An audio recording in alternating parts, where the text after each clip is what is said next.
বরিশালের উজিরপুর উপজেলায় সন্ধ্যা নদীর ভাঙনের কবল থেকে ৫ ইউনিয়নকে রক্ষায় মানববন্ধন করেছে এলাকাবাসী। আজ বুধবার সকালে নারিকেল এলাকায় এ মানববন্ধন অনুষ্ঠিত হয়।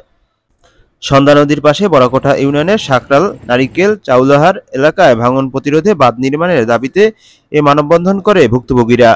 উজিরপুর উপজেলা বিএনপির সিনিয়র যুগ্ম আহ্বায়ক এস.এম. আলাউদ্দিনের সভাপতিত্বে ও বড়কোঠা ইউনিয়ন বিএনপি সাধারণ সম্পাদক মোহাম্মদ রফিকুল ইসলাম খোকনের সঞ্চালনায় মানববন্ধনে বক্তারা বলেন, এভাবে নদী ভাঙন অব্যাহত থাকলে ভবিষ্যতে কৃষিজমি, মাছ চাষ বন্ধ হয়ে যাবে। হাজার হাজার মানুষ সর্বস্ব হারিয়ে পথে বসার শঙ্কায় রয়েছে। শাপলা সড়ক একটি গুরুত্বপূর্ণ এই রাস্তা নিয়ে আমি আপনাদের কাছে প্রশ্ন করি, চতলবাড়ি বাজার কি আগের জায়গায় আছে? চতলবাড়ি স্কুল কি আগের জায়গায় আছে? সব নদী গর্ভে বিলীন হয়ে গেছে। আমরা যদি এখানে পদক্ষেপ নেওয়া না হয় তাহলে আমাদের এরিয়া চতলবাড়ি থেকে শুরু করে উজিরপুর থেকে শাপলা, চৌধুরীহাট, ডাবেরকুল কোন এরিয়ায় থাকবে না। সুতরাং আমি প্রশাসনকে জানাতে চাই, আহ্বান জানাতে চাই, এ থেকে রেহাই পেতে অচিরেই বাঁধ নির্মাণের দাবি জানান তারা। প্রায় ২০ বছর পর্যন্ত ভাঙনের কবলে এখন পর্যন্ত আমাদের এই রাস্তাটি একবার নতুন করে বাইপাস রাস্তা করা হয়েছে।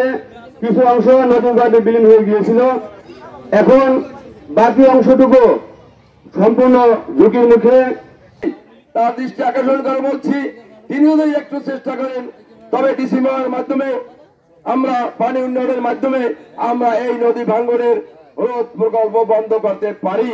কাজে আমাদের ইউনো মহোদয়কে আমাদের বিশেষভাবে অনুরোধ করতেছি, আপনি আমাদের হয়ে এই এলাকার জনগণের জন্য, আপনি এই এলাকার সন্তান হিসেবে আমরা মনে করি, আপনি এই এলাকার বড় ভাই হিসেবে আমরা মনে করি, আপনি আমাদের অভিভাবক এই এলাকার, আপনি যতদিন আছেন একটি স্মরণীয় কাজ করে দেন।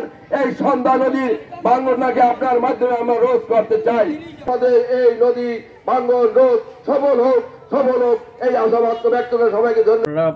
এই ডাকবাংলো টু সাতলা সড়কের চতলবাড়ি অংশে যে এখন নদী ভাঙনটি শুরু হয়েছে, এটা নিয়ে ইতিমধ্যেই আমরা আমাদের জেলা উন্নয়ন সমন্বয় সভায় এটা অবহিত করেছি এবং ওইখানে একটি আলোচনা হয়েছে। আমাদের পানি বোর্ডের নির্বাহী প্রকৌশলী সহ সংশ্লিষ্ট দপ্তরকে, এলজিডিকেও এটা জানানো হয়েছে।